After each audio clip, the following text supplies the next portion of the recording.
Sorry disconnect हो गया। सो जो डिवाइस है, next device is venturimeter.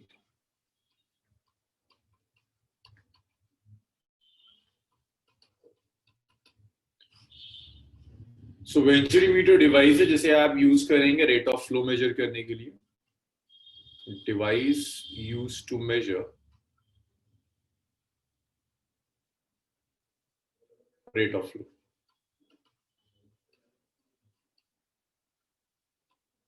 Next देखिए प्रिंसिपल।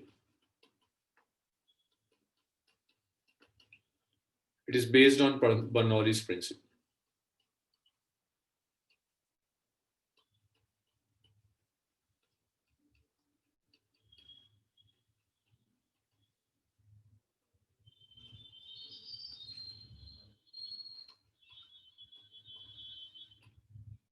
नेक्स्ट देखिए इसका कंस्ट्रक्शन।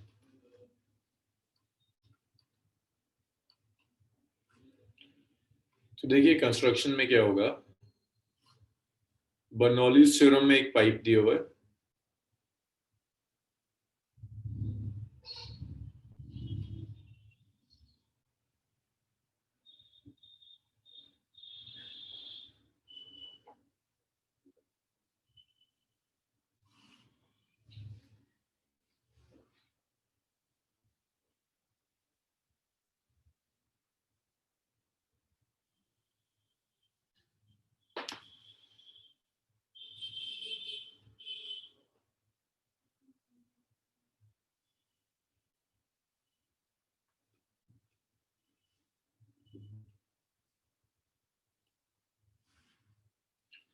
तो देखिए ये बेसिकली वेंचुरीमीटर है। इस वेंचुरीमीटर में दो एंड्स होते हैं, एक देख रहे हो आप कुछ वाइड एंड है, इस वाइड एंड को एंड वन कह देते हैं, और ये नैरो एंड है, इस एंड को एंड टू कह देते हैं। यहां लिक्विड का कुछ प्रेशर होगा, say that pressure is P1। यहां भी लिक्विड का कुछ प्रेशर होगा, दैट प्रेशर इज P2। यहां वेलोसिटी है V1, यहां पर जो वेलोसिटी है that velocity is V2। Ground से दोनों का लेवल ऑलमोस्ट सेम है। यहां पर आपने एक यूट्यूब लगाया हुआ है, ऐसे कर कर आपने यहां एक यूट्यूब लगा दिया।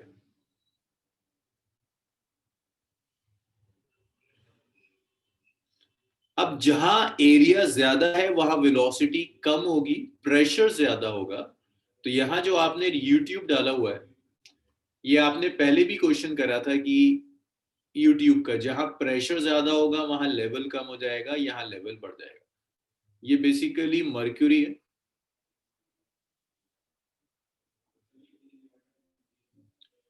जिसकी डेंसिटी रो m है, और यहां एक लिक्विड फ्लो कर रहा है।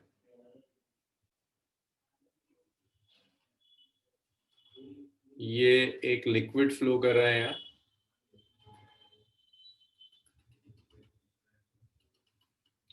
इस लिक्विड की डेंसिटी रो है, rho is the density of the liquid. तो यहां से एक लिक्विड एंटर करता है V1 वेलोसिटी से, यहां पहुंचते पहुंचते वेलोसिटी V2 रह जाती है। लिक्विड का प्रेशर P1, प्रेशर P2, और ये यूट्यूब है, ये बेसिकली नीचे से ओपन होता है। तो देखिए दो लिक्विड्स हैं, इन दोनों लिक्विड्स को ऐसा रखा जाता है कि मिक्स ना हो पाए। ये वो लिक्विड है जिसका आप रेट ऑफ फ्लो मेजर करना चाहते हैं, ये वो लिक्विड है जिसका आप रेट ऑफ फ्लो मेजर करेंगे।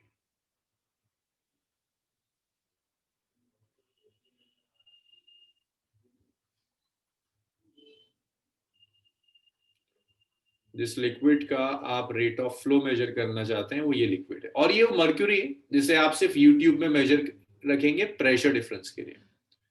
ये हाइट है मर्क्यूरी की, स्मॉल h।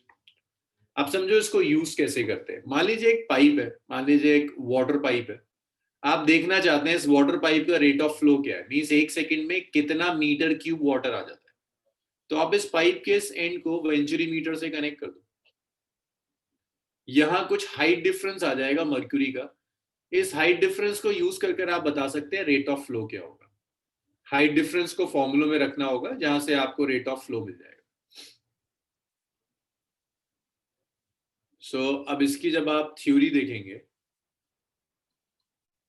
मैं दोबारा कह रहा हूं, अगर किसी पाइप से लिक्विड जा रहा है, आप देखना चाहते हैं उस पाइप से जो लिक्विड फ्लो हो रहा है, उस लिक्विड का रेट ऑफ फ्लो कितना है। Rate of flow means 1 second में कितना वॉल्यूम फ्लो कर जाता है। तो आप इस पाइप को इस वेंचुरीमीटर से कनेक्ट कर देंगे। पाइप लिया आपने, वेंचुरीमीटर से कनेक्ट कर दिया, तो वहां से आपको पता चल जाएगा वेंचुरीमीटर से कितना लिक्विड फ्लो कर गया। तो लिक्विड की जो डेंसिटी है दैट इज रो। यहां यूट्यूब में जो मर्क्यूरी फील्ड है उसकी डेंसिटी है रो एम। वेंचुरीमीटर के एक एंड पर प्रेशर है P1, वेंचुरीमीटर के दूसरे एंड पर जो प्रेशर है दैट प्रेशर इज P2। अब देखिए थ्योरी देखिए, दोनों एंड 1 और एंड 2 का ग्राउंड से जो हाइट है वो ऑलमोस्ट सेम है। तो using Bernoulli's theorem for horizontal flow, using Bernoulli's for horizontal flow, तो अगर आप हॉरिजॉन्टल फ्लो के लिए बर्नौलीज यूज करोगे, it's P1 plus half rho V1 square is P2 plus half rho V2 square. So देखिए, venturimeter को एक बार और रिपीट कर रहा हूं, वेंचुरीमीटर को यूज करते हैं रेट ऑफ फ्लो मेजर करने के लिए। ये बर्नौलीज प्रिंसिपल थ्योरम पर बेस्ड है। कंस्ट्रक्शन में सिर्फ एक ट्यूब है, एक जगह वाइडर एंड है, दूसरी जगह नैरो एंड है। वाइडर एंड पर प्रेशर P1, लिक्विड की velocity V1, area A1। Narrow and पर प्रेशर P2, लिक्विड की वेलोसिटी V2, एरिया A2। इसके नीचे यहाँ एक मैनोमीटर लगाया हुआ है। मैनोमीटर बेसिकली डिवाइस है जिसे यूज करते हैं प्रेशर मेजर करने के लिए। मैनोमीटर में क्या होगा, एक तरफ से प्रेशर लिक्विड का ज्यादा होगा तो मैनोमीटर में जो भी मर्क्यूरी है वो मर्क्यूरी का एक लेवल आ जाएगा, दोनों एंड में मर्क्यूरी का एक डिफरेंस आएगा प्रेशर डिफरेंस की वजह से। अब ये प्रेशर डिफरेंस क्यों आता है, ये प्रेशर में ही मैंने आपको यूट्यूब के बहुत क्वेश्चंस कराए थे, उसमें मैंने बहुत डिस्कस किया था कि प्रेशर डिफरेंस की वजह से मर्क्यूरी का लेवल शिफ्ट हो जाता है। मर्क्यूरी का लेवल जितना शिफ्ट हुआ that is H। Using this H आप प्रेशर डिफरेंस मेजर कर सकते हैं। प्रेशर डिफरेंस मेजर करने का मतलब है यहाँ पर लिक्विड का प्रेशर P1 है, यहाँ लिक्विड का प्रेशर P2 है। P1 माइनस P2 H की टर्म्स में आप लिख सकते हैं। अब आपका काम यह है किसी तरह से आपको V2 का एक्सप्रेशन कैलकुलेट करना है। V2 का एक्सप्रेशन कैलकुलेट करने के लिए 1 और 2 पे मैंने बर्नौलीज थ्योरम अप्लाई कर दी। P1 plus half rho V1 square is P2 plus half rho V2 square. इसे आप ऐसे लिख सकते हैं कि P1 minus P2 is half रो, उसको ले जाके सब्ट्रैक्ट करोगे, हाफ रो कॉमन आएगा, it's V2 square minus V1 square. आपका काम है किसी भी तरह से V2 मेजर करना, ये वाली V1 सॉरी, ये वाइडर एंड पर जो वेलोसिटी। तो उसके लिए आप एक काम कीजिए, P1 minus P2 is it's half rho V1 square आप कॉमन ले लीजिए। जब आप V1 स्क्वायर कॉमन ले लेंगे तो ये बच जाएगा V2 square by V1 square minus 1। That's equation number 2। अब आप एक काम कर सकते हैं, किसी तरह से V2 बाय V1 को एरिया की टर्म्स में लिख दीजिए। तो अगर आप क्वांटिटी इक्वेशन यूज कर लें,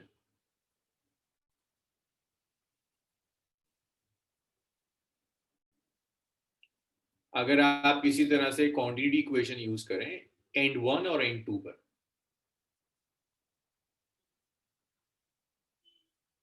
तो जब आप एंड 1 और एंड 2 पे क्वांटिटी इक्वेशन यूज करेंगे तो आप लिख सकते हो A1 V1 is A2 V2। सो यहां से V2 बाय V1 आ जाएगा, it's A1 by A2। That is equation number 3।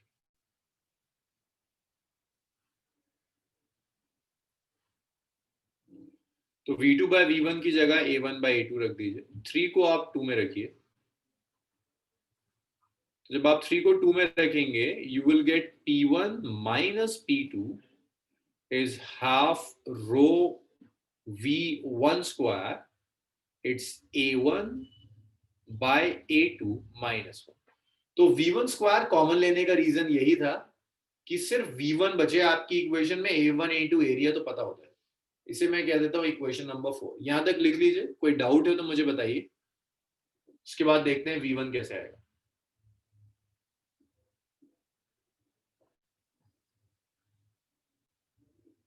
Gaurav square square कर तो दिया। अच्छा, yes yes yes yes right, A1 square by A2 square.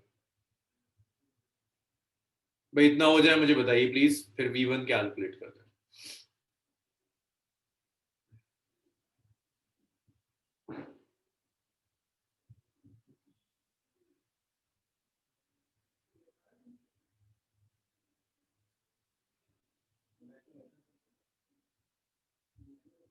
अच्छा अब्दुल्ला, डिस्कस करते हैं क्लास टाइम में। चलिए सब लिख चुके हैं, रब कर दूं इसे। सर एक मिनट।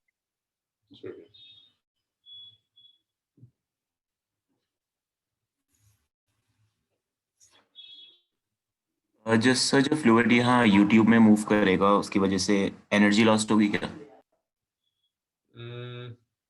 नहीं, बिल्कुल नहीं। मतलब यहाँ तक पहले सोचो ना, यहाँ तक पूरा तुम्हारा मर्क्यूरी मूव भरा हुआ था, यहाँ तक भरा था, यहाँ तक भरा था, दोनों जगह प्रेशर सेम थे। एक जगह प्रेशर ज्यादा हो गया तो लेवल कम, एनर्जी में कोई लॉस नहीं।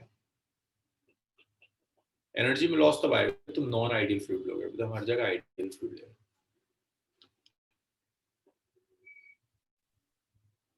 Done sir. तो मतलब फ्रिक्शन लॉस भी नहीं होगा? दोबारा? फ्रिक्शन लॉस एनर्जी में नहीं, हम आइडियल फ्लूइड ले रहे हैं तो फ्रिक्शन है ही नहीं यार, विस्कोसिटी है ही नहीं, इनकम्प्रेस भी नहीं हो रहा फ्लूइड, रोटेट भी नहीं कर रहा, वो सब हटा दिया। अगर आप उन सारे फैक्टर्स को ले आए देन यस चेंज आएगा।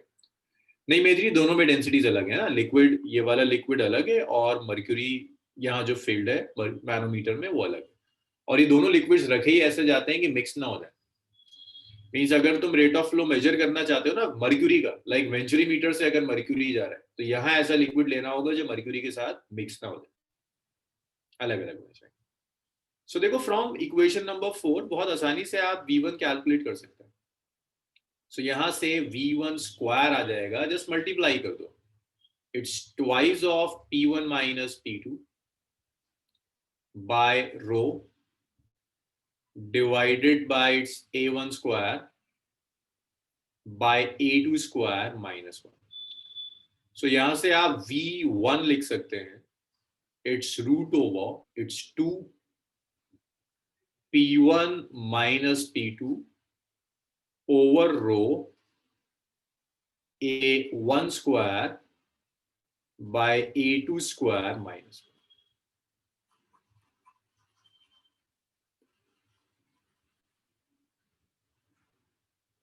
ये V1 का एक्सप्रेशन।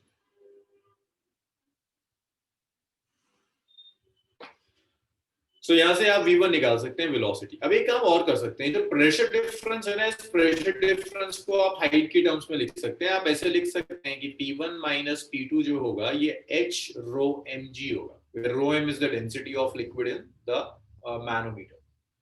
So अगर आप इतना सब्स्टिट्यूशन करते हैं then you can write your V1 as its root over twice of H rho mg divided by rho A1 square by A2 square minus 1।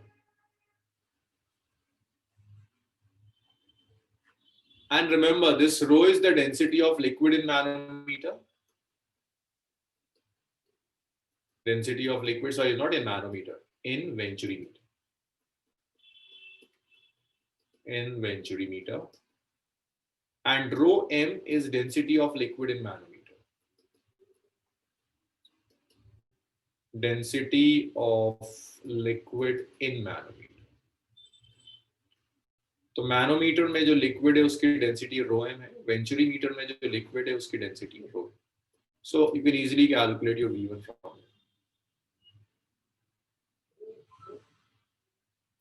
अब एक चीज और है, अगर वो आपसे रेट ऑफ फ्लो पूछ ले एंड वन पर, एट एंड वन पर जब रेट ऑफ फ्लो लोगे, it's Q1 which is A1 V1। N1 पर रेट ऑफ फ्लो होगा it's Q1 which is A1. चलिए इतना लिख लीजिए फिर आगे।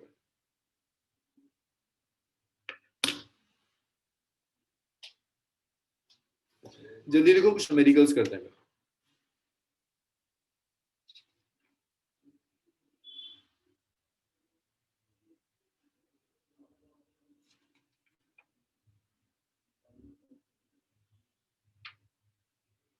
ये सब लग चुके हैं, रब कर दूं इसको। वेंचुरी मीटर पे कोई बहुत टफ न्यूमेरिकल्स नहीं बनते। एक न्यूमेरिकल आता है जो मैं लिख देता हूँ, उसके बाद हम कुछ और स्टार्ट करेंगे। सब लिख चुके हैं, रब कर दूं इसे। तिशा, आमना, सो P1 माइनस P2 कैसे आया था? हाँ ये प्रेशर डिफरेंस है ना, P1 minus P2 gauge pressure. ये P1 माइनस P2 मर्क्यूरी के अच्छा, प्रेशर की। ओके, हाँ ओके सर, ओके।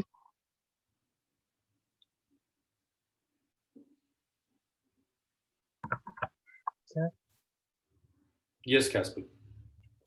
क्या हम ऐसा कुछ नहीं कर सकते कि जब लिक्विड वेंटिलेमीटर से N1 से आया तो फिर प्रेशर, दोनों प्रेशर ने जितना वर्क किया उसने मर्क्यूरी में कुछ काइनेटिक एनर्जी डाला होगा ना सर, नैनोमीटर में, और उस काइनेटिक एनर्जी का चेंज को हम जितना काइनेटिक एनर्जी चेंज हुआ वो तो इस वेंटिलेमीटर में जो लिक्विड गया उसने जितना वर्क किया वही बराबर हो, तो फिर उसको हम वेलोसिटी के टर्म्स में दिखा के पहला v1 नहीं निकाल सकते थे इक्वेट करके। हाँ कैस्पर, एक प्रॉब्लम ये है कि ये जो मैनोमीटर है ना, इसमें लिक्विड इनिशियली भी रेस्ट में था, और फाइनली जब आपका प्रेशर सेटल होकर P1 P2 हो गया है ना, तब भी आपका मैनोमीटर के अंदर लिक्विड रेस्ट में। इट्स लाइक पहले ऐसा था, जब आपने लिक्विड फ्लो कराना नहीं शुरू किया था तो मैनोमीटर में दोनों जगह लेवल सेम था। इनिशियल काइनेटिक एनर्जी कितनी है कैस्पर? 0। फाइनली जब प्रेशर डिफरेंस आया वेलोसिटीज की वजह से, एक जगह लेवल कम हो गया, दूसरी जगह लेवल बढ़ गया एच राइट, लेकिन फिर से ये रेस्ट में आ गया, अब भी इक्विलिब्रियम में। अब बताओ फिर से काइनेटिक एनर्जी कितनी है? 0। तो वहां से तुम नहीं कैलकुलेट कर सकते क्योंकि तुम इन बिटवीन नहीं ले रहे हो, है ना। और जो वर्क डन है वो प्रेशर कई चीज में कर रहा है, प्रेशर एनर्जी में भी उसका वर्क डन जा रहा है। लेकिन अगर आप वर्क डन से ही करना चाहते हैं तो आप N1 और N2 पे लगा दो कि प्रेशर ने जो भी वर्क डन किया उसकी वजह से N1 से N2 जाते को वेलोसिटी V2 हो गई, तब आप कर देंगे calculate. But in that case you are deriving Bernoulli's theorem. आप वर्क डन को चेंजिंग काइनेटिक एनर्जी को इक्वेट कर रहे हैं, दैट मींस आप पहले बर्नौलीज डिराइव कर रहे हो फिर उसे यूज कर रहे हो, और वो डेरिवेशन तो हम कर ही चुके। बट जो आप YouTube के लिए कह रहे थे वो नहीं हो पाएगा क्योंकि इनिशियल और फाइनली आपका सिस्टम रेस्ट में। ओके हैस्पल? सर अगर हाइट को निकाल पाए तो स्मॉल अमाउंट ऑफ टाइम पहले के लिए दिखा के फिर वहां पर वेलोसिटी नहीं निकाल सकते, वैसा कुछ नहीं कर सकते क्या? प्रेशर भी आपका वेलोसिटी पे डिपेंड कर रहा है ना। अगर आप थोड़ा टाइम पहले जाएंगे तो प्रेशर भी आपका कुछ और होगा। यस वो तो इंटर डिपेंडेंट चीज है शायद, तो वो अप्रोच से नहीं हो पाएगा। Yes yes you are right, no fluid is perfectly ideal. So जो कुछ भी हम यहाँ से कैलकुलेट कर रहे हैं, when you do it for an ideal fluid आपको एरर्स मिलेंगे। Error bars are usually 5 to in between 5 to 10%. So जब इसको प्रैक्टिकली किया जाता है तो एरर बार्स लिया होता है।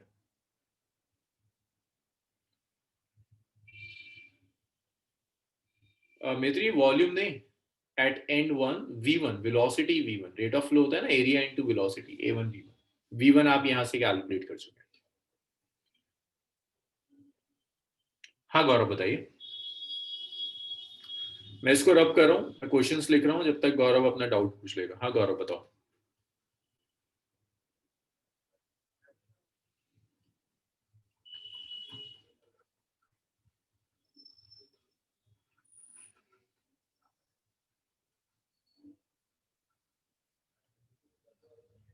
यस गौरव, मैंने कहा था।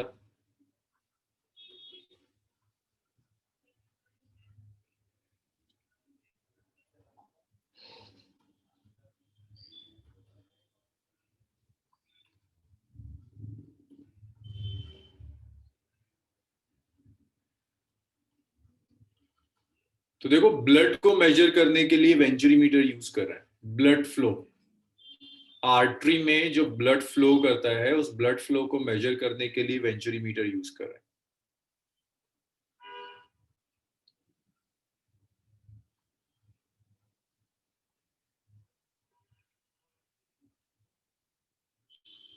ये तो बिल्कुल फॉर्मूला बेस्ड न्यूमेरिकल है, यहाँ बहुत ज्यादा वेरिएशंस नहीं आते।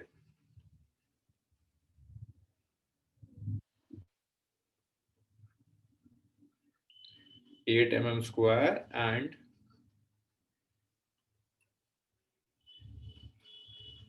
बस गौरव मैं इसको लिख दूं फिर आपके डाउट पर आता हूँ।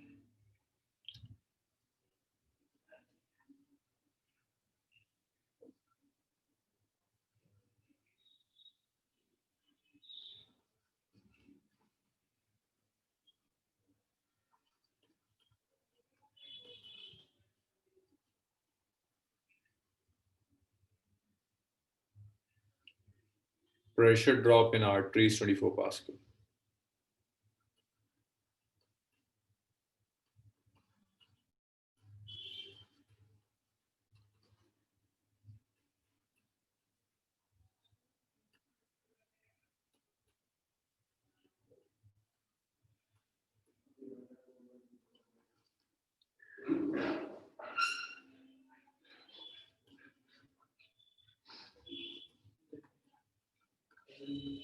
हाँ अब्दुल्ला, डिफरेंस ब्लड की आप डेंसिटी ऑलमोस्ट वाटर की डेंसिटी के इक्वल ले लो, 1000 kg पर मीटर क्यूब। चलिए सॉल्व करिए और प्लीज कैलकुलेटर यूज कर लो और मुझे बताना एग्जैक्टली मीटर पर सेकंड में क्या है। करिए इसे कैलकुलेट और मुझे वेलोसिटी बताइएगा।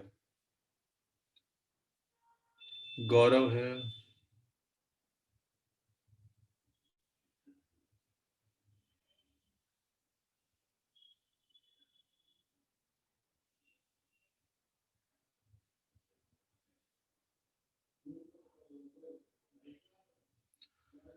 गौरव अगर दो ट्रेन्स मूव कर रही हैं तो उसके बीच में जो एयर होगी, है ना,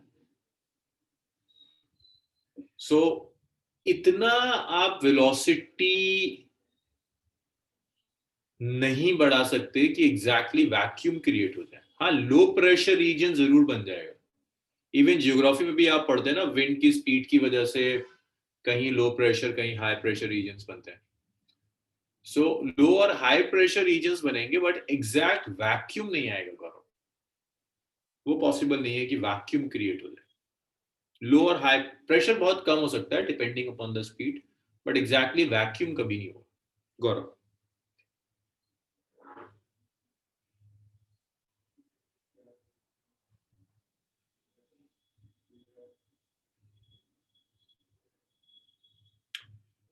इसको आप कह रहे हैं ना नो प्रेशर एरिया, उसको हम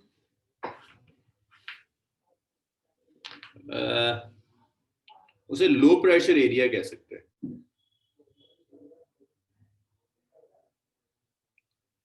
स्पीड कैसे हम कैलकुलेट कर सकते हैं अगर प्रेशर 0 है? गौरव ये कैलकुलेशन तुम करके देखोगे, एक बार करके देखना कि बर्नौलीज थ्योरम में एक एंड का प्रेशर 0 कर दो, मतलब 1 और 2 एंड पर बर्नौलीज थ्योरम अप्लाई कर दो हॉरिजॉन्टल फ्लो वाले। एक एंड का प्रेशर 0 कर दो, दूसरे एंड का प्रेशर एटमॉस्फेरिक प्रेशर कर दो, दूसरे एंड की वेलोसिटी तुम्हें देखनी है कितनी आएगी, करके देखना। लाइक ये तो तुम्हारी एक्टिविटी है, करके देखो इसे।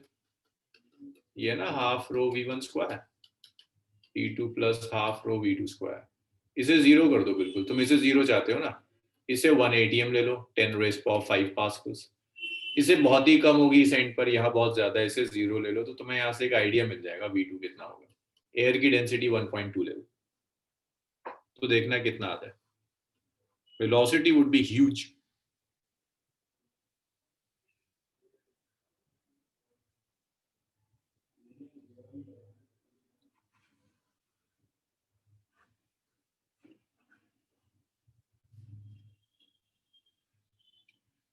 भाई यहाँ अगर किसी से नहीं हो रहा तो मैं थोड़ा सा हिंट दे रहा हूं। A1 जो एरिया है दैट्स 8 mm स्क्वायर, A2 जो एरिया है that's 4 mm square, pressure difference आपको दे दिया है विच इज 24 पास्कल्स, आपसे V1 पूछ रहा है। रेशियोज होंगे ना अब्दुल्ला, जहां वहां कन्वर्ट करने की जरूरत नहीं होती है ना। अगर कहीं आपको A1 square by A2 square दिख रहा है तो क्यों कन्वर्ट करोगे? So V1 you can write this is root over 2 P1 minus P2 by rho A1 square over A2 square minus 1. Just keep on substituting the values. It's root over 2. P1 minus P2 is 24. Density is 1000. A1 8 square. A2 4 square minus 1. तो यहां से आप V1 calculate कर लोगे, कुछ 0.125 तक आ जाता है। यस दिशा, आपका सही आ रहा है।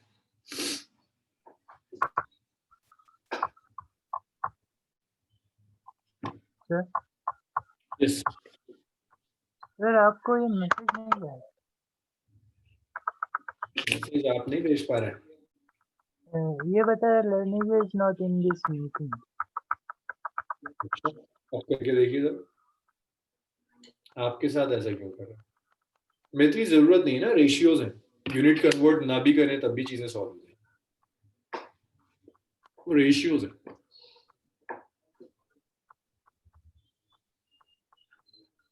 कन्वर्जन फैक्टर कैंसिल हो जाएगा, तो जहां रेशियोज हो वहां ना भी करें।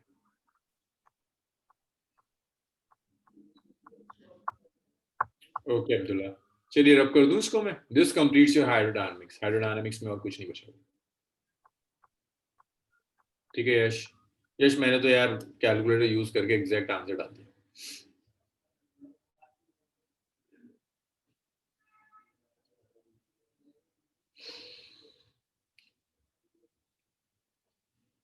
इसको मैं रब कर रहा हूं।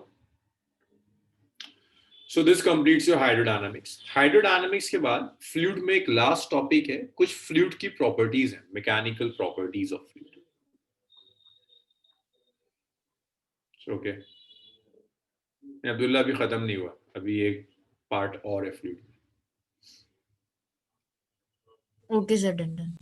Sir yes yes. सर हम velocity of fluid horizontal projection से भी निकाल सकते हैं? हॉरिजॉन्टल प्रोजेक्शन से? Yes sir. कैसे? उसके लिए तुम्हें तो रेंज पता होनी चाहिए। सर तो वो मेजर हो जाएगी कैसे? इस किस लास्ट वाले न्यूमेरिकल की बात कर रहे हो? नो सर, इन जनरल अगर हम वाटर को रिलीज करें और उसकी रेंज मेजर करके एक हाइट से, तो क्या उससे हम निकाल सकते हैं वेलोसिटी ऑफ फ्लूइड? बिल्कुल बिल्कुल वेलोसिटी कैलकुलेट कर सकते हैं, बिल्कुल, अगर आपको रेंज दी हुई, अगर रेंज दी। लेकिन वो बड़ी चीज है, रेंज हमेशा पता होना, हमेशा हॉरिजॉन्टल फ्लो में होना मुश्किल काम है।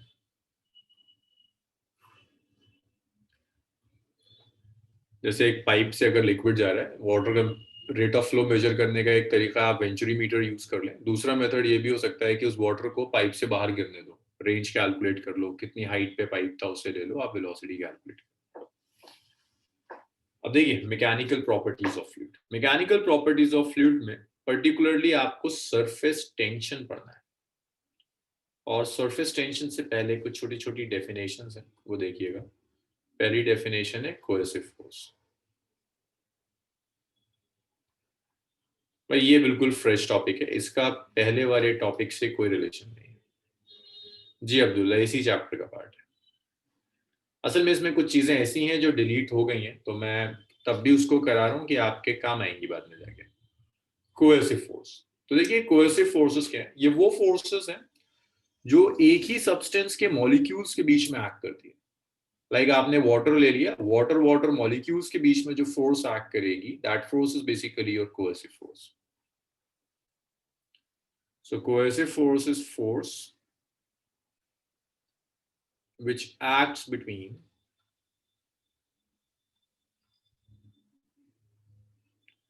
molecules of same substance. आप एक ही सब्सटेंस ले रहे हो, उसी सब्सटेंस के मॉलिक्यूल्स के बीच में जो फोर्स एक्ट करती है उसे कोहेसिव कहते हैं। लाइक आपने वाटर ले लिया, वाटर वाटर मॉलिक्यूल्स के बीच की फोर्स कोहेसिव। मैंने पेन ले लिया, पेन पेन मॉलिक्यूल्स के बीच की फोर्स इज कोहेसिव।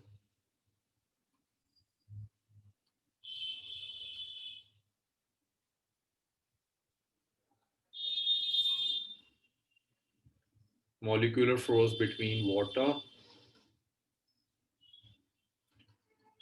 molecules. तो वाटर मॉलिक्यूल्स के बीच में जो फोर्स एक्ट करेगी that force is cohesive. Cohesive के बाद एक फोर्स और आती है विच इज एडेसिव फोर्स। देखिए एडेसिव वो पर्टिकुलर फोर्स है जो अलग अलग सब्सटेंस के मॉलिक्यूल्स के बीच में एक्ट करती है। लाइक वाटर को आपने ग्लास में डाल दिया, तो ग्लास और वाटर मॉलिक्यूल्स के बीच में जो फोर्स होगी उसे एडेसिव फोर्स कहते हैं।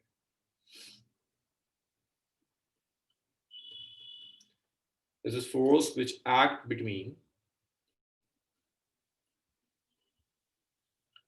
molecules of different substance.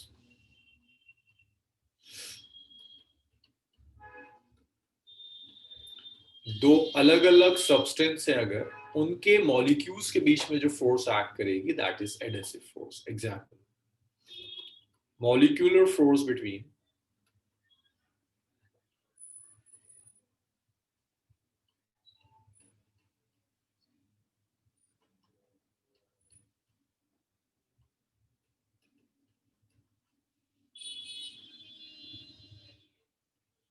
Glass और वाटर मॉलिक्यूल्स के बीच में जो फोर्स एक्ट करती है दैट इज एडेसिव फोर्स।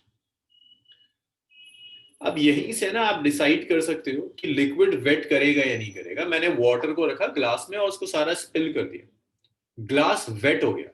अब अगर आप फोर्सेस के बीच में सोचो कि in terms of force weight होने का क्या मतलब है, भाई आपने ग्लास में पाउडर डाला तो दो तरह की फोर्सेस एक्ट कर रही थी, एक वाटर वाटर मॉलिक्यूल्स के बीच की फोर्स, एक वाटर ग्लास मॉलिक्यूल्स के बीच की फोर्स। आपने ग्लास उल्टा किया, पानी गिर गया, लेकिन कुछ वाटर मॉलिक्यूल्स ग्लास से स्टिक होकर रह गए, सारे वाटर मॉलिक्यूल्स के साथ वो वापस गए नहीं। मुझे बता सकते हो कौन सी फोर्स स्ट्रांग रही होगी अगर वाटर ग्लास से स्टिक कर रहा है, वेट कर रहा है? वाटर वाटर मॉलिक्यूल्स की फोर्स स्ट्रांग होगी या वाटर और ग्लास? वाटर मेत्री का आंसर सही है, वाटर और ग्लास। वाटर और ग्लास, वाटर है ना? वाटर वाटर और ग्लास के बीच की फोर्स कौन सी है? एडेसिव। तो जो भी लिक्विड वेट करता है वॉल्स ऑफ कंटेनर को, वहां एडेसिव फोर्स स्ट्रांग होती है, कोहेसिव वीक होती है। जो लिक्विड वेट नहीं कर पाता, जैसे मर्क्यूरी, अगर आप मर्क्यूरी लें ग्लास में और स्पिल कर दें, सारा मर्क्यूरी बाहर निकल जाएगा, वेट नहीं करेगा कंटेनर को। ये अब तो खैर जो आप थर्मोमीटर यूज करते हैं वो डिजिटल आते हैं, लेकिन पहले जो थर्मोमीटर्स थे जहाँ दिखता था मर्क्यूरी का लेवल, ऐसा कभी नहीं होता था कि मर्क्यूरी वॉल से स्टिक कर गया थर्मोमीटर के। मर्क्यूरी राइज करता था और उसके बाद नीचे आता था। तो जो स्टिक नहीं करता, जो वेट नहीं करता, वहां कोहेसिव फोर्स स्ट्रांग होती है as compare to adhesive. So liquids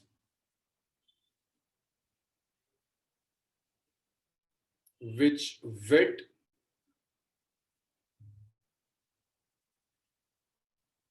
the wall of container, तो वो लिक्विड जो कंटेनर की वॉल को वेट कर देंगे, वहां पर cohesive force, not cohesive, yes, cohesive force is less than adhesive force. तो जो वेट कर देंगे वहां कोहेसिव फोर्स वीक होगी, एडेसिव फोर्स स्ट्रांग होगी। और जो लिक्विड वेट नहीं कर पाते, example water and glass system. Yes Disha, Fevicol adhesive होता है। वहीं से एडेसिव जो वर्ड है ना फेविकॉल के लिए जो यूज करते हैं बेसिकली इसीलिए। लिक्विड विच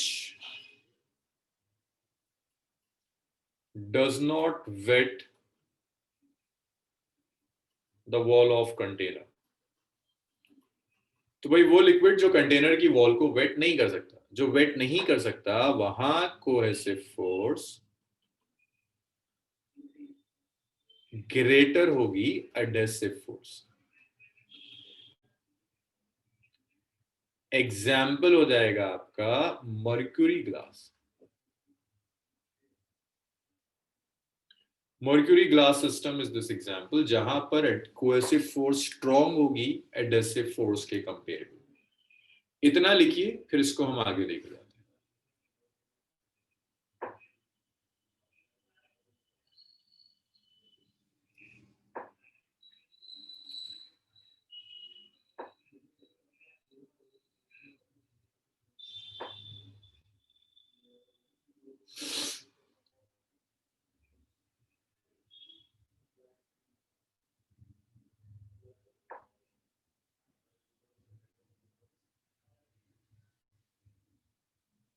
रब कर दूं इसको।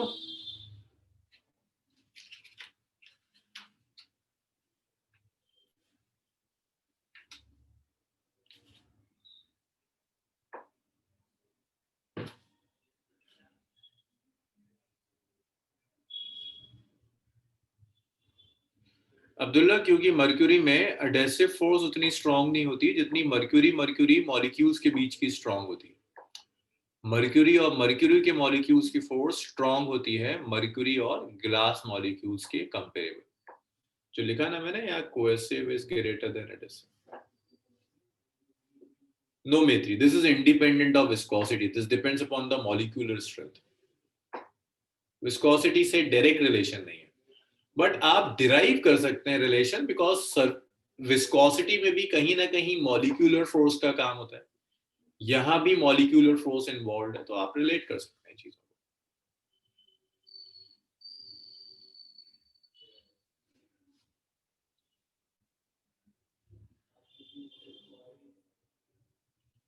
वाटर ग्लास में तो वाटर स्लिप करके नीचे सेटल होकर वापस cohesive force.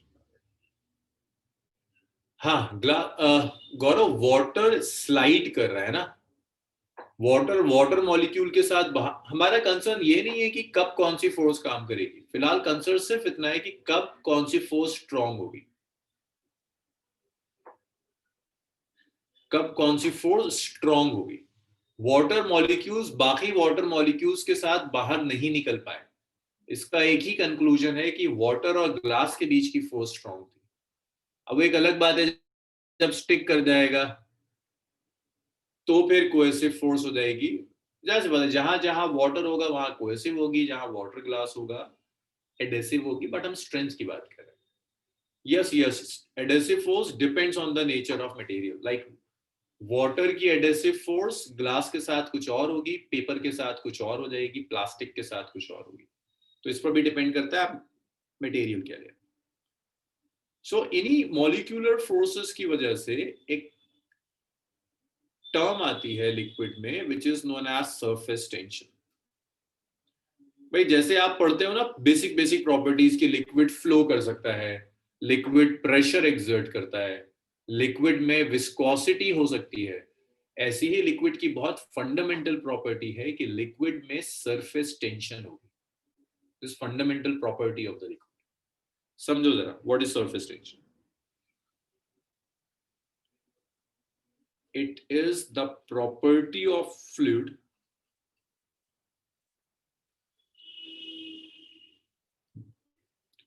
due to which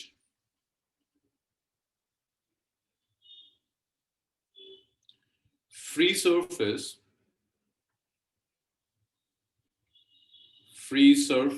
of fluid at rest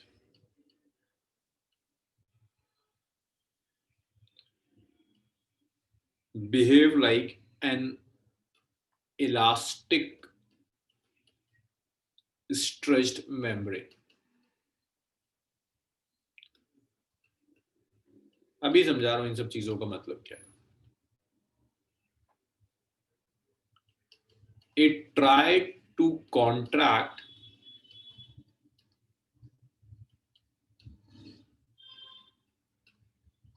the fluid so as to occupy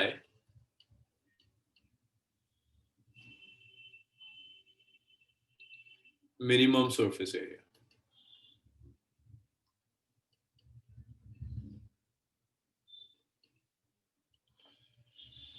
सो देखो, सरफेस टेंशन वो प्रॉपर्टी है जिसकी वजह से फ्लूइड की एक जो फ्री सरफेस होगी वो एक स्ट्रेच मेम्ब्रेन की तरह काम करती है। तो पहले मैं आपको फैक्ट बता रहा हूँ कुछ रियल लाइफ एग्जांपल्स लेंगे जहां से आपको दिखेगा okay yes free surface behaves like a stretch membrane, फिर रीजन देखेंगे ऐसा क्यों होता है। तो कुछ रियल लाइफ एग्जांपल्स देखिए। अगर आप एक वाटर ड्रॉप लोगे, मान लीजिए आपने एक बलून लिया, स्ट्रेच मेम्ब्रेन समझ लो, अगर आपने बलून लिया, बलून की जो टॉप सरफेस होती है रबर की, वो रबर की जो सरफेस है वो क्या कोशिश करती है जब आप उसमें एयर भरते हो, रबर की क्या टेंडेंसी होती है, टू एक्सपेंड और टू कॉन्ट्रैक्ट। क्या लगता है आपको, अगर आपने एक रबर का बलून ले लिया उसमें आप एयर भर रहे, तो उस रबर की क्या टेंडेंसी है, टू एक्सपेंड और टू कॉन्ट्रैक्ट? रबर क्या करना चाहेगी? Expand. Sir expand. एक्सपैंड तो आप कर रहे हो, मतलब सर आप एयर कॉन्ट्रैक्ट करना चाहता हूँ। The contract. रबर कोशिश करेगी यस कॉन्ट्रैक्ट करने की, आप एक्सपेंशन के लिए तो आप एयर फिल कर रहे हो, अब आप फोर्स कर रहे हो उसे एक्सपेंड करने के लिए, उसकी टेंडेंसी है कॉन्ट्रैक्ट करने की। क्यों कॉन्ट्रैक्ट करने की कोशिश करती है? क्योंकि उसमें रबर है, रबर में इलास्टिसिटी होती है, रबर में रीस्टोरिंग फोर्स डेवलप होगी, रबर का साइज बढ़ाओगे तो रीस्टोरिंग फोर्स कोशिश करेगी कि अपनी जगह आ जाए। बिल्कुल जो प्रॉपर्टी रबर के बलून की है वैसा ही अगर आप लिक्विड की एक ड्रॉप ले लें, लाइक एक वाटर ड्रॉप ले लो, वाटर ड्रॉप की जो टॉप सरफेस होगी, that top surface will behave like a stretched membrane.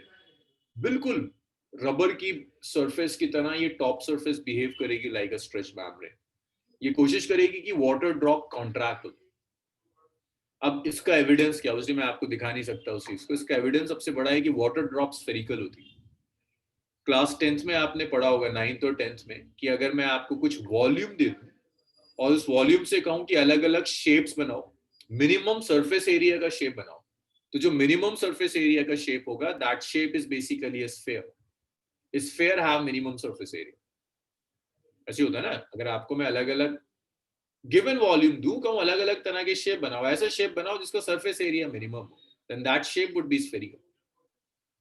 अगर कोई सिस्टम अपने आप मिनिमम सरफेस एरिया एक्वायर कर ले तो इसका मतलब है उसमें कुछ है जो उसे कॉन्ट्रैक्ट कराने की कोशिश कर रहा है। तो जब भी आप वाटर ड्रॉप लोगे या आप कोई और ड्रॉप लोगे, उसके अंदर एक फोर्स एक्ट करती है फ्री सरफेस पर, जो फोर्स कोशिश करती है कि ये कॉन्ट्रैक्ट कर जाए, कॉन्ट्रैक्ट कराने की कोशिश करेगी, and that property is what we call surface tension. इसे हम सरफेस टेंशन कहते हैं, कि फ्री सरफेस कॉन्ट्रैक्ट करने की कोशिश करती है।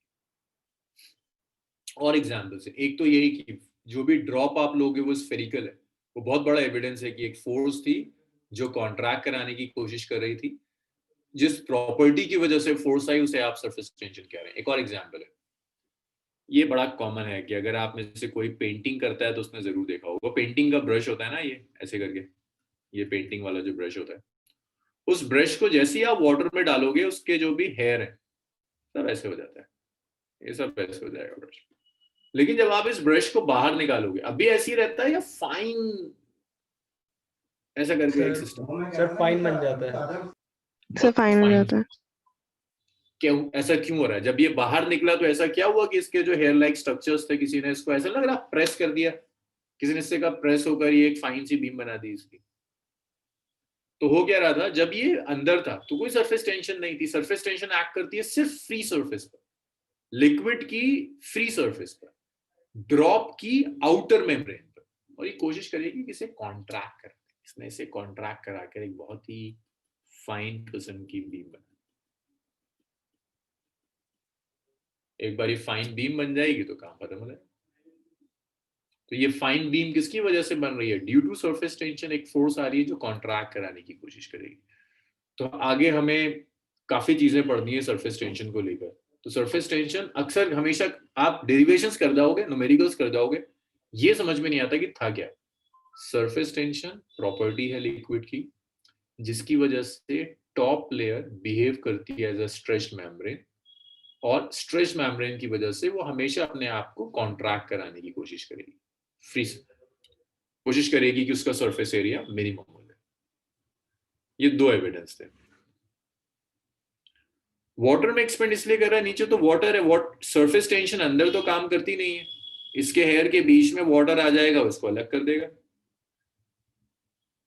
नहीं सुधांशु, ये ना गैसेस में बहुत कम होता है, तो पर्टिकुलरली लिक्विड का है, मुझे यहाँ लिक्विड लिख देना चाहिए।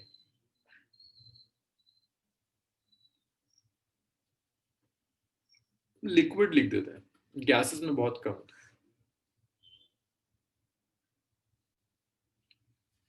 रिंकल नहीं, नहीं गौरव, ना ना, उसमें सरफेस टेंशन का काम नहीं। वो तो रिंकल तब भी होता है जब वाटर चला जाता है, वो नहीं, वो तो ड्राइनेस है, वो सरफेस टेंशन की वजह से नहीं। अब ये अभी याद रखिएगा, ये लिख भी दिया है, मैं दोबारा मेंशन कर रहा हूं, surface tension is property of top surface of liquid.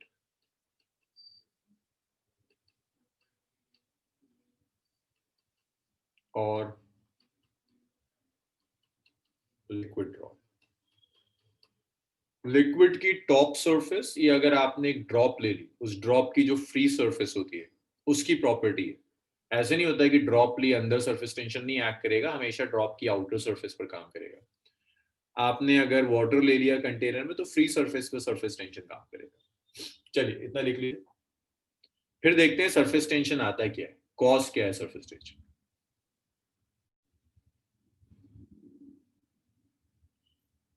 इतना लिख लिया तो रब कर दूं इसको मैं।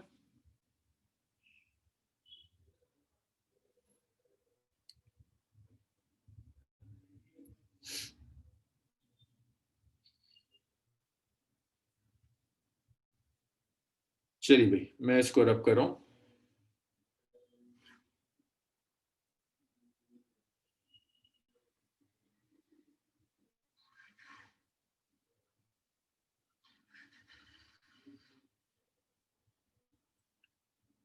Molecular theory of surface tension.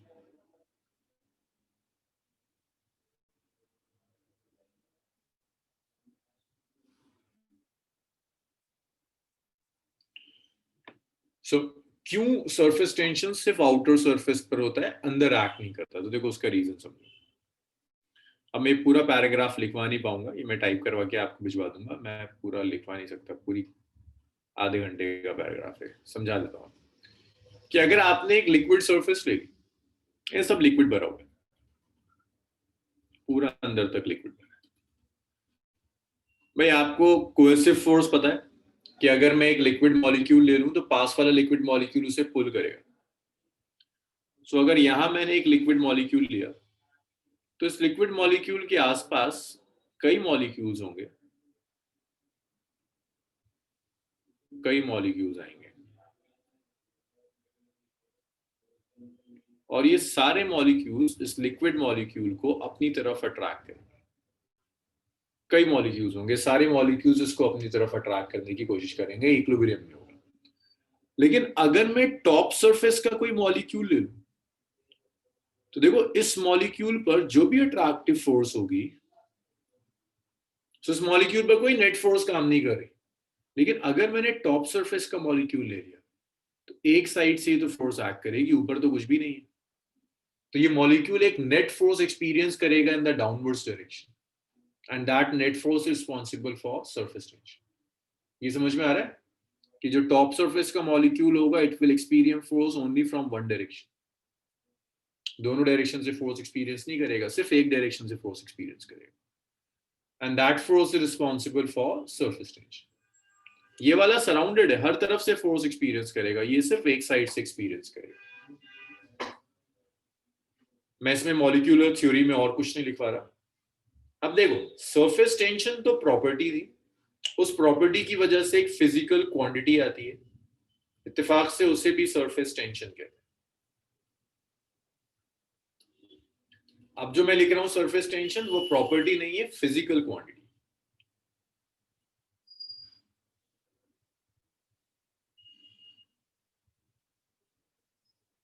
A physical quantity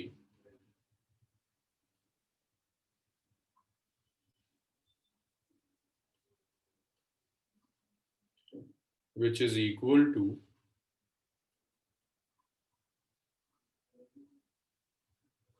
force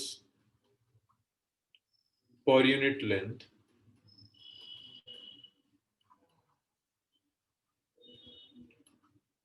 on an imaginary line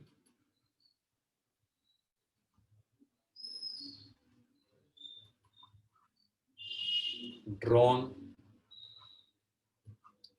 on free surface of liquid.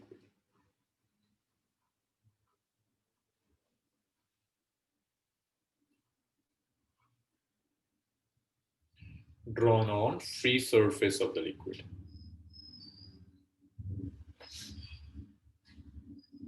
तो अगर आपने लिक्विड की एक फ्री सरफेस ले ली,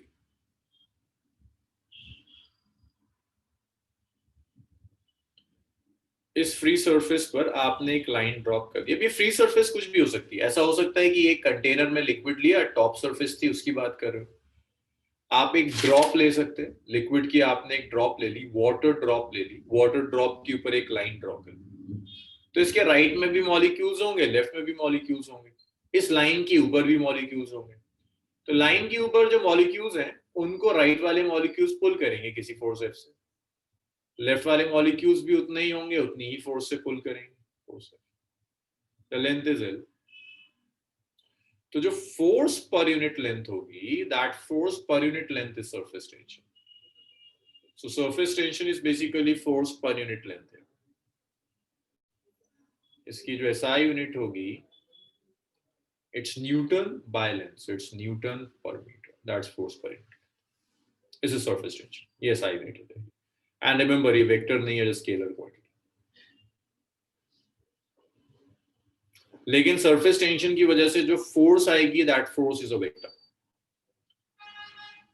तो वो प्रॉपर्टी जिसकी वजह पे एक फोर्स थी ना जो कॉन्ट्रैक्ट कराने की कोशिश कर रही थी, एक फोर्स थी जो लिक्विड की, अगर आपने एक ड्रॉप ले ली, वाटर ड्रॉप, उसे कॉन्ट्रैक्ट कराने की कोशिश कर रही थी, that force is this force, and this force पर unit length is surface tension, where L याद रखिएगा, L is length of free surface.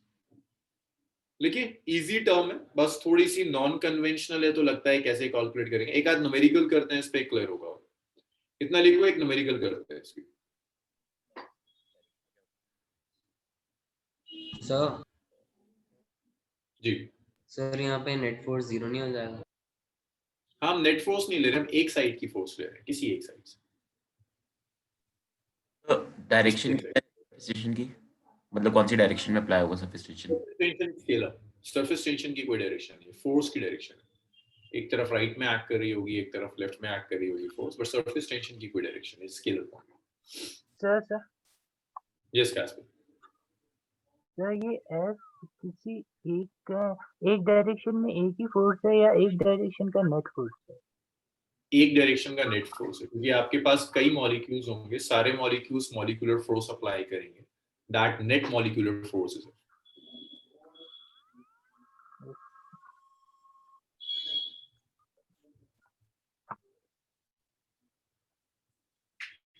हाँ, मैं रब कर दूं इसको? Sir yes. सर वो दो फोर्सेस से इसलिए लग रहे हैं ना, क्योंकि उसके साइड में भी एक दूसरा मॉलिक्यूल है और उस साइड पे एक दूसरा मॉलिक्यूल है। बिल्कुल, इसीलिए यहाँ भी मॉलिक्यूल्स हैं, यहाँ भी मॉलिक्यूल्स हैं। Okay sir. चलिए, इसको मैं रब कर दूं।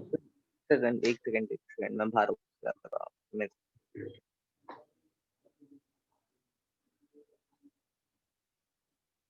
अंश, ये क्लियर है? कुछ समझ में आ रहा है यहाँ से?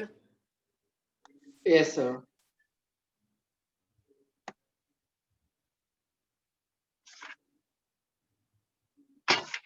सर इमेजिनरी लाइन मतलब?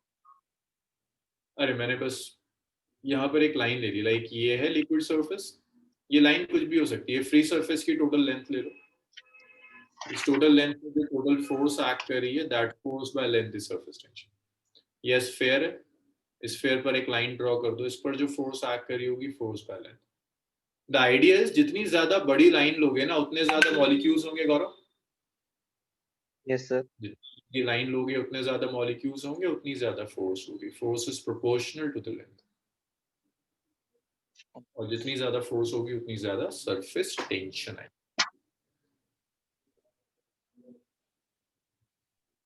हो गया सर।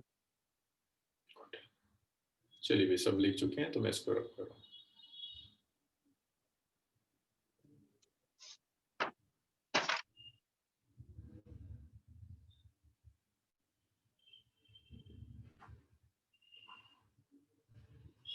अच्छा जी, तो नेक्स्ट है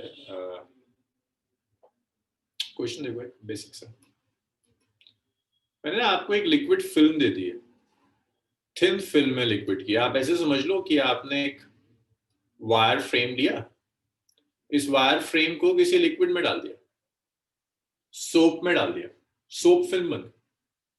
ये सोप फिल्म है, दिस इज सोप फिल्म। ये सोप फिल्म तो देखी होगी, बबल्स नहीं उड़ाते हैं, सोप बबल्स यस देखे हैं? Yes, देखे sir. होंगे। सर यस देखा सर। दिल्ली में होते हो तो मैं कहता है दिल्ली में इंडिया गेट में बहुत उड़ाते हैं, तो वहीं देखे सोप बबल्स होते हैं, सोप बबल्स उड़ रहे हैं। तो इस ऐसी एक सोप फिल्म बना दी, लाइक एक गॉज था, फ्रेम था, इस मेटल के फ्रेम को डाल दिया हमने पानी में और सोप सॉल्यूशन में जब निकाला तो एक सोप फिल्म बन गई। मुझे बताओगे सोप फिल्म की टेंडेंसी क्या होगी, टू एक्सपेंड और to contract? Contract. Contract. To contract. This ये कॉन्ट्रैक्शन की वजह से फोर्स जरूर होगी जो इसे कॉन्ट्रैक्ट करने की कोशिश कर रही है। The origin of this force is surface tension. Origin of this force is surface tension. इस फोर्स का ओरिजिन ही सरफेस टेंशन, ये कॉन्ट्रैक्ट कराने की कोशिश करेगी। अब एक बात बताओ, अगर मैं यहां पर एक डस्ट पार्टिकल लगा दूं, जो डस्ट पार्टिकल्स लिक्विड फिल्म के साथ, सोप फिल्म के साथ अटैच्ड है, mass of the dust particle is है, क्या पॉसिबिलिटी है कि डस्ट पार्टिकल इक्विलिब्रियम में रह जाए? क्योंकि अर्थ तो उसको खींच रही होगी। क्या ये पॉसिबिलिटी है इस डस्ट पार्टिकल के लिए कि डस्ट पार्टिकल नीचे ना गिरे, इक्विलिब्रियम में रहे? यस सर है। कैसे? कौन इसके वेट को बैलेंस करेगा? Surface tension. हाँ, सरफेस टेंशन की वजह से जो फोर्स आएगी ना, फोर्स इसके वेट को बैलेंस कर देगी। तो पॉसिबिलिटी है कि आपका डस्ट पार्टिकल नीचे नहीं जाएगा, डस्ट पार्टिकल इक्विलिब्रियम में रहेगा। तो यहाँ से पूछ लेता है कई बार क्वेश्चंस कि भाई सरफेस टेंशन बता दो, मास बता दो, लेंथ बता दो फिल्म की। तो इन सारे क्वेश्चंस में वो कहता है dust particle of mass m remains in equilibrium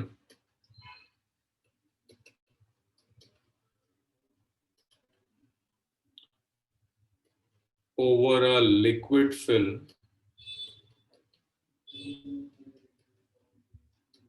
of length L. एक लिक्विड फिल्म है, the length of the liquid film is L, और इसमें एक डस्ट पार्टिकल लगा हुआ है जो इक्विलिब्रियम में। Calculate surface tension. अच्छा एक चीज और है भाई, कल मैं इसी को कंटिन्यू करूंगा। सो कल मैं कुछ अलग से वो जेई और नीट वाला कुछ पोर्शन नहीं कराऊंगा, बहुत कुछ है नहीं जो कि मैं कर रहा हूँ। सो मैं इसी को कंटिन्यू करूंगा कल। तो देखते हैं कल इसका एक मेजर पोर्शन वाइंड अप करते हैं। सो आप ऐसे लिख सकते हैं कि force due to surface tension should balance the weight of drop. बस एक छोटा सा कैच है कि सोप की जो फिल्म होती है ना, डबल फिल्म, लाइक सोप की कभी सिंगल लेयर नहीं बनती, एक लेयर फ्रंट से बनेगी तो एक बैक से जरूर आ रही होगी। तो जो तुम्हें लेंथ एल दिख रही है ना, फ्रंट वाली भी है, बैक से भी एक लेंथ एल होगी। तो बताओगे मुझे टोटल लेंथ कितनी होगी सोप फिल्म की? 12। 12।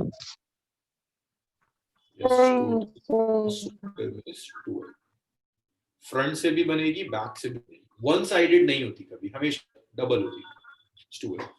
फोर्स देखो, सरफेस टेंशन आप जानते हैं, इट्स फोर्स बाय लेंथ 12, तो एफ आ जाएगा ऐसे इनटू 2। वेट mg हो गया, तो ये एस आ गया, इट्स mg/2l। तो जब भी आप कोई प्रॉब्लम सॉल्व करें और उसमें सोप आ जाए तो स्ट्राइक करना चाहिए बिल्कुल कि ओके ये जो सोप है, this soap is a double film, front और बैक दोनों से। इतना लिख लीजिए। सर यस, सर फिर सोप बबल बर्स्ट क्यों करता है फिर? एक मिनट।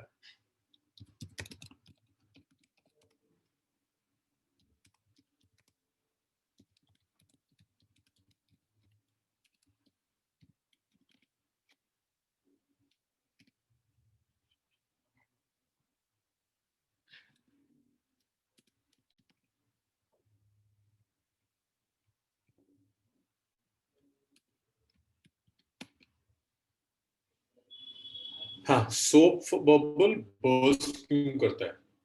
क्योंकि सोप बबल में एक और प्रेशर है जो अंदर से एक्ट कर रहा है। एक तो बाहर से प्रेशर एक्ट कर रहा है जो उसे कॉन्ट्रैक्ट कराने की कोशिश कर रहा है, एक और प्रेशर है जो कि अंदर से एक्ट कर रहा होगा जो सरफेस टेंशन के प्रेशर को बैलेंस करेगा। वो प्रेशर ज्यादा हो जाता है तो बर्स्ट कर जाता है। That's excess of pressure is the next topic. खुद सोचो ना, अगर सिर्फ कॉन्ट्रैक्टिंग फोर्स होगी तब तो ये कॉन्ट्रैक्ट कर साइज छोटा होता चला जाएगा, ऐसी है ना? यस तो सर। एक फोर्स होगी जो उस कॉन्ट्रैक्टिंग फोर्स को बैलेंस कर रही होगी। तो वो फोर्स, अगर वो प्रेशर ज्यादा हो जाता है, उसे एक्सेस ऑफ प्रेशर कहते हैं सरफेस टेंशन से, तो ये बर्स्ट कर जाएगा। तो वो कौन सा प्रेशर होता है? एक्सेस ऑफ प्रेशर पढ़ेंगे अभी उसको ना, ये नेक्स्ट शायद कल मैं वही स्टार्ट करूंगा। Okay sir.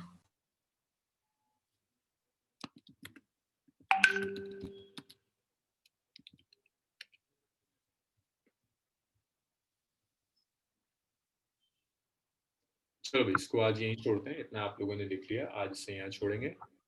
कल मैं इसी को